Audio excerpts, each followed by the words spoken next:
Chapter 38. At that time, Judah left his brothers and went down to stay with a man of Adullam named Hira.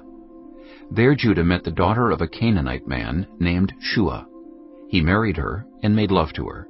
She became pregnant and gave birth to a son, who was named She conceived again and gave birth to a son and named him Onan. She gave birth to still another son and named him Shelah.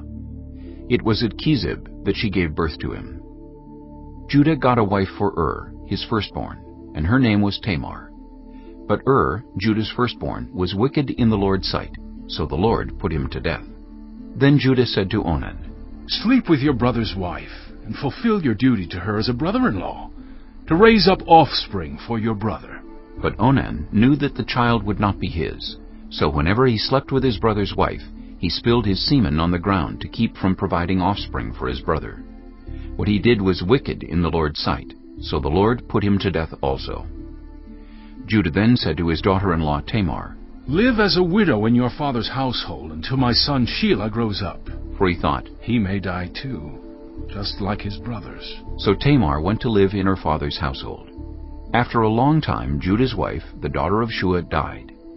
When Judah had recovered from his grief, he went up to Timnah, to the men who were shearing his sheep, and his friend Hira the Adullamite went with him.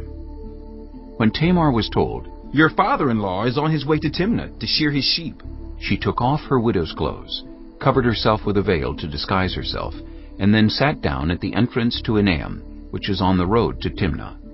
For she saw that, though Shelah had now grown up, she had not been given to him as his wife. When Judah saw her, he thought she was a prostitute, for she had covered her face. Not realizing that she was his daughter-in-law, he went over to her by the roadside and said, "Come now, let me sleep with you." "And what will you give me to sleep with you?" she asked. "I'll send you a young goat from my flock," he said. "Will you give me something as a pledge until you send it?" she asked. He said, "What pledge should I give you?" "Your seal and its cord, and the staff in your hand," she answered. So he gave them to her, and slept with her, and she became pregnant by him. After she left, she took off her veil and put on her widow's clothes again. Meanwhile, Judah sent the young goat by his friend the Adullamite in order to get his pledge back from the woman, but he did not find her. He asked the men who lived there, "Where is the shrine prostitute who was beside the road at Enaim?" "There hasn't been any shrine prostitute here," they said. So he went back to Judah and said, "I didn't find her. Besides, the men who live there said, there hasn't been any shrine prostitute here." Then Judah said, "Let her keep what she has, or we will become a laughingstock. After all, I did send her this young goat, but you didn't find her." About 3 months later, Judah was told, "Your daughter-in-law Tamar is guilty of prostitution, and as a result, she is now pregnant." Judah said, "Bring her out, and have her burned to death." As she was being brought out, she sent a message to her father-in-law. "I am pregnant by the man who owns these," she said. And she added, "See if you recognize whose seal and cord and staff these are." Judah recognized them and said, "She is more righteous than I, since I wouldn't give her to my son Shelah." And he did not sleep with her again. When the time came for her to give birth, there were twin boys in her womb. As she was giving birth, one of them put out his hand. So the midwife took a scarlet thread and tied it on his wrist and said, "This one came out first." But when he drew back his hand, his brother came out, and she said, "So this is how you have broken out." And he was named Perez. Then his brother, who had the scarlet thread on his wrist, came out, and he was named Zerah. Chapter 39. Now Joseph had been taken down to Egypt. Potiphar, an Egyptian who was one of Pharaoh's officials, the captain of the guard, bought him from the Ishmaelites who had taken him there. The Lord was with Joseph, so that he prospered, and he lived in the house of his Egyptian master. When his master saw that the Lord was with him, and that the Lord gave him success in everything he did, Joseph found favor in his eyes, and became his attendant. Potiphar put him in charge of his household, and he entrusted to his care everything he owned. From the time he put him in charge of his household, and of all that he owned, the Lord blessed the household of the Egyptian because of Joseph. The blessing of the Lord was on everything Potiphar had, both in the house and in the field.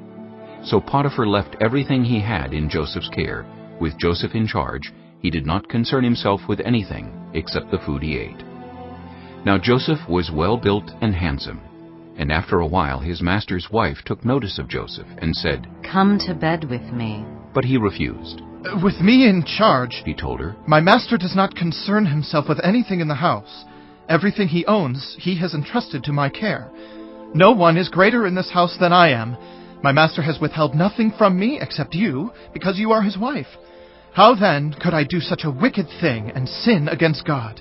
and though she spoke to Joseph day after day, he refused to go to bed with her or even be with her.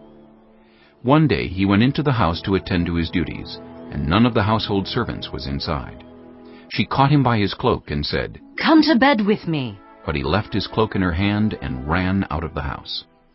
When she saw that he had left his cloak in her hand and had run out of the house, she called her household servants. Look, She said to them, this Hebrew has been brought to us to make sport of us. He came in here to sleep with me, but I screamed. When he heard me scream for help, he left his cloak beside me and ran out of the house.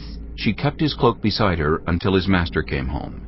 Then she told him this story. That Hebrew slave you brought us came to me to make sport of me. But as soon as I screamed for help, he left his cloak beside me and ran out of the house.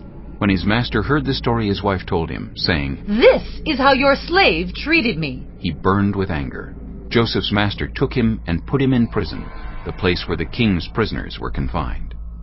But while Joseph was there in the prison, the Lord was with him. He showed him kindness and granted him favor in the eyes of the prison warden. So the warden put Joseph in charge of all those held in the prison, and he was made responsible for all that was done there. The warden paid no attention to anything under Joseph's care, because the Lord was with Joseph and gave him success in whatever he did. Chapter 40. Some time later, the cupbearer and the baker of the king of Egypt offended their master, the king of Egypt. Pharaoh was angry with his two officials, the chief cupbearer and the chief baker, and put them in custody in the house of the captain of the guard, in the same prison where Joseph was confined. The captain of the guard assigned them to Joseph, and he attended them. After they had been in custody for some time, each of the two men, the cupbearer and the baker of the king of Egypt, who were being held in prison, had a dream the same night, and each dream had a meaning of its own. When Joseph came to them the next morning, he saw that they were dejected. So he asked Pharaoh's officials, who were in custody with him in his master's house, Why do you look so sad today? We both had dreams, they answered. but there is no one to interpret them. Then Joseph said to them, Do not interpretations belong to God? Tell me your dreams. So the chief cupbearer told Joseph his dream. He said to him, In my dream I saw a vine in front of me, and on the vine were 3 branches. As soon as it budded, it blossomed, and its clusters ripened into grapes. Pharaoh's cup was in my hand, and I took the grapes, squeezed them into Pharaoh's cup, and put the cup in his hand. This is what it means. Joseph said to him, The 3 branches are 3 days. Within 3 days Pharaoh will lift up your head and restore you to your position, and you will put Pharaoh's cup in his hand, just as you used to do when you were his cupbearer. But when all goes well with you, remember me and show me kindness. Mention me to Pharaoh and get me out of this prison. I was forcibly carried off from the land of the Hebrews, and even here I have done nothing to deserve being put in a dungeon. When the chief baker saw that Joseph had given a favorable interpretation, he said to Joseph, I too had a dream. On my head were 3 baskets of bread. In the top basket were all kinds of baked goods for Pharaoh. But the birds were eating them out of the basket on my head. This is what it means, Joseph said. The 3 baskets are 3 days. Within 3 days, Pharaoh will lift off your head and impale your body on a pole, and the birds will eat away your flesh. Now the 3rd day was Pharaoh's birthday, and he gave a feast for all his officials. He lifted up the heads of the chief cupbearer and the chief baker in the presence of his officials. He restored the chief cupbearer to his position, so that he once again put the cup into Pharaoh's hand. But he impaled the chief baker, just as Joseph had said to them in his interpretation. The chief cupbearer, however, did not remember Joseph. He forgot him.